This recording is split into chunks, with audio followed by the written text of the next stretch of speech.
Hello everyone and welcome back to my channel. This is The Right Path and my name is Paul. In today's video, we are going to talk about some of my favorite plants for the season. So for spring, I would say it's a pretty exciting season because there's a lot of growth going on. Things are putting out leaves, things are putting out roots. Many of our collection is blooming, and I thought it'd be a great time to share what my favorite plants are. I really tried to put this in an order, but I really can't. So I basically just put like the 5 plants out of my 100 and something and thought about the top 5 plants that catch my eye. So basically the ones in my collection where I get up every morning and they're the first ones that I look at, and when I come home they're the first ones that I want to attend to, or maybe I got them for a special reason and this is the season, who knows. So first we're going to start with one of my orchids, as this is primarily an orchid channel. So this is a Papillopetalum, and the name of the orchid is Richardianum. Now, one of the reasons why I love this orchid is because, let me just put my camera a little up so you can see this bloom. But one of the reasons, look at that. One of the reasons I love this orchid is I bought it in bloom in 2020 and it hasn't bloomed since. And since then, it's been a pretty rocky road. There was 2 whole fans growing here. So at one point I did have 2 of these beautiful plants here, one on the other side that actually died. And I just thought the plant would be set back. I didn't think that the plant would die or anything. I thought my care was still good, but I clearly overwatered at one point and rotted off one of the fans completely. And the fact that this fan has stood the test of time, and not only stood the test of time, but the fan has bloomed. I mean, it's a pretty gorgeous bloom. The bloom on the back here fell off, but I do, as you can see, have a second bloom and possibly a third one, but I don't know if that, excuse me, I don't know if that's gonna bloom. It is coloring in, so I do think there is potential in it moving and blooming, but for now, I am enjoying this bloom. And I really enjoy the vigor and the surprises that the entire orchid genre provides. I mean, Papillopetalums are pretty easy to take care of, I would say. I mean, I have a type of Papillopetalum that is known to, you know, take full sun, and I grow under a medium level type of grow light, and I still get some pretty good results. One of the reasons why the other flower is not on there right now is actually because of the low humidity.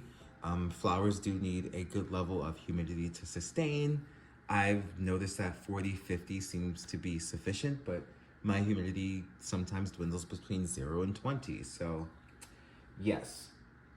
The next plant we're going to move on to is a non-orchid.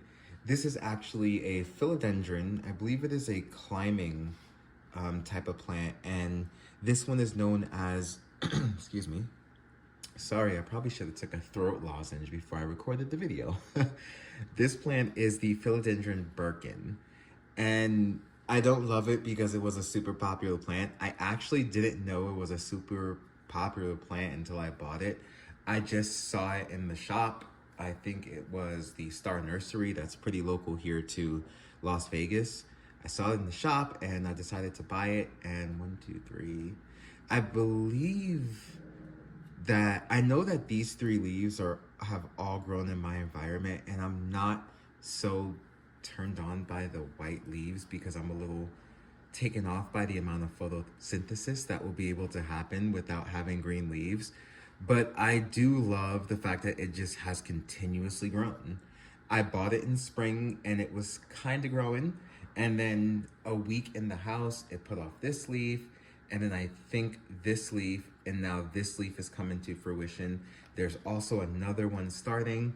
So I'm pretty excited to see where this is gonna go. And I'm thinking about possibly incorporating a moss pole. I don't know.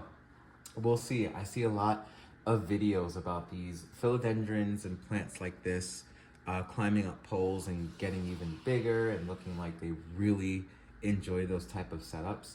So I may do that. Next, I've done a spotlight video on this, but this is my sweet memory. So another testament of time, another orchid here that I purchased in bloom, has a very, very, very nice scent and very beautifully star-shaped flowers that have a very nice sunset tone. And the flowers can range in size. I've seen them very big on some people's orchids, very small on others. I've seen some with sprays of flowers on several spikes. Mine tends to grow a spike or two at a time, but it puts out a wonderfully shaped and colored bloom that has a fragrance that's to die for. But right now, I'm appreciating this because this has taken some time to grow during my transition from DC to Nevada, my move. I've mentioned in a couple of videos before. And this leaf actually just started growing maybe either in November or December. Once the temperatures here, I wouldn't say they started warming, they started getting warm, but they definitely started warming up from the 30s and 40s that we were in. And I love how orchids have this shiny gloss when they're growing these new leaves. And people say that they're boring, but I don't know, I beg to differ. They grow these huge, beautiful leaves that take up enough space for a grow space, and then they give you blooms after. So I can't wait for this to bloom, but I'm very, very excited that the leaves are growing in quite wonderfully. It's also putting out new roots. You really can't see any new ones here because they're really towards the center and the base from the repotting, so I don't want to disturb it too much. But you can see here that even one of the aerial roots, excuse me, I have to put that back into focus. One of the aerial roots has actually restarted a green tip. So I'm excited about this and I can't wait to look forward to the blooms. This is a pretty special hybrid, so it can bloom in the spring, winter, or fall. So I'm gonna put as much energy and fertilizer into it as I can over the summer so I can get very healthy blooms. We're gonna skip this one and we're gonna go to a Paphiopedilum. So it's still an orchid, but it's actually in the sort of the same orchid as this one with regard to Paphiopedilum, but it's a different subgenus and a different species. This is two species, so it's a primary hybrid. The name is Del Rossi. And I haven't, ooh, this is dirty, sorry. I don't have a lot of dust in my apartment, but my humidifiers spew hard water, so this is calcium and magnesium buildup on my leaves.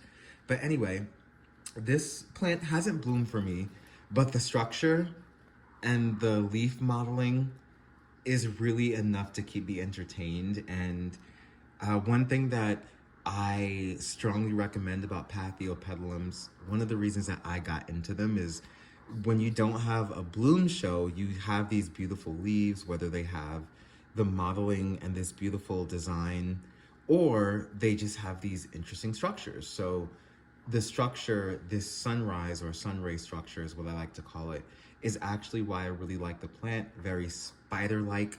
The other Paphiopedilum has a very different structure. It is very spider-like, but the leaves are very succulent, and the leaves are very, very, very thick on this.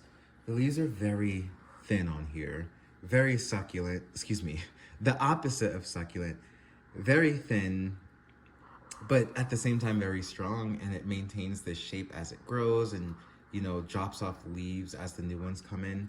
And I'm hoping, I probably can't get this into focus, but the bottom does seem a little round, so I'm hoping that that's an indication of the blooming. This would be the 9th leaf coming in since I lost one. And I think it was Ed's Orchids, another video that told me that either 8 or 9 leaves is an indication of a blooming. for a blooming size Paphiopedilum. And finally, I saved the best for last because this is one of my favorites. Although I do love Paphiopedilums, this Phalaenopsis Bronze Maiden, I can't speak today or breathe. I have my door closed and the humidifiers up, so I don't know why I'm not taking in this humidity. But anyway, this plant, this orchid, is so gorgeous, so beautiful. I mean, as you can see, it is putting out a spike here under my medium lights, but the leaves are this silver color and it has a slight mottling to it.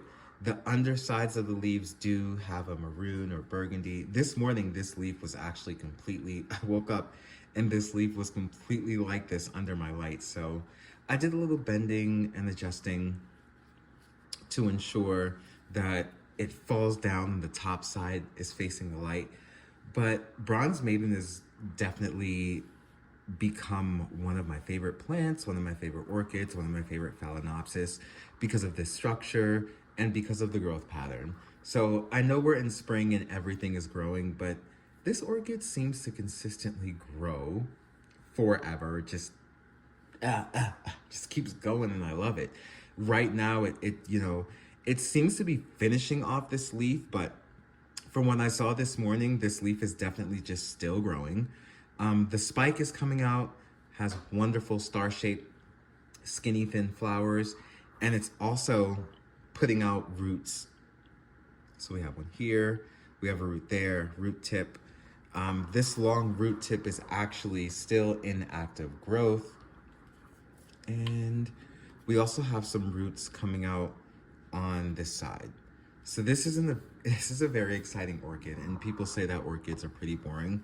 But if you know the right species to look for, you can definitely make sure that your collection stays as diversified as some of these houseplants that we see out here, such as the Philodendron Birkin that everyone went crazy for, but I still don't think is as magnificent as my Phalaenopsis Bronze Maiden. And the funny thing about these orchid names is that you'll find a bunch of names for all these orchids. Most of them are registered. Bronze Maiden, I don't believe is a registered name. It's pretty interesting. So the name of this plant is actually, I think, Phalaenopsis Shillman, which is a cross between Phalmanii and Phalaenopsis schilleriana. However, there's a variation of the manii that is a very, very dark variation, and it's called Manii Black. So when that is crossed with a schilleriana, they call it a Bronze Maiden. However, because Manii Black is not a separate species from the original Manii, technically the name Bronze Maiden is a trade name and not an actual registered name. I believe that's how it works. I could be wrong. However, I will continuously call my plant Bronze Maiden. I got it from orchids.com/normansorchids/Jamie's jumpers. It was my first and only jumper, and it's one of my favorite orchids. So it's not a recommendation or not like any endorsement, but it definitely goes to say that there's some quality in those purchases there. And with that, I will conclude the video. I'll actually leave that there because that root is freaking me out and I don't want to break it. My social media handles will appear on the screen for you. Please make sure you follow me.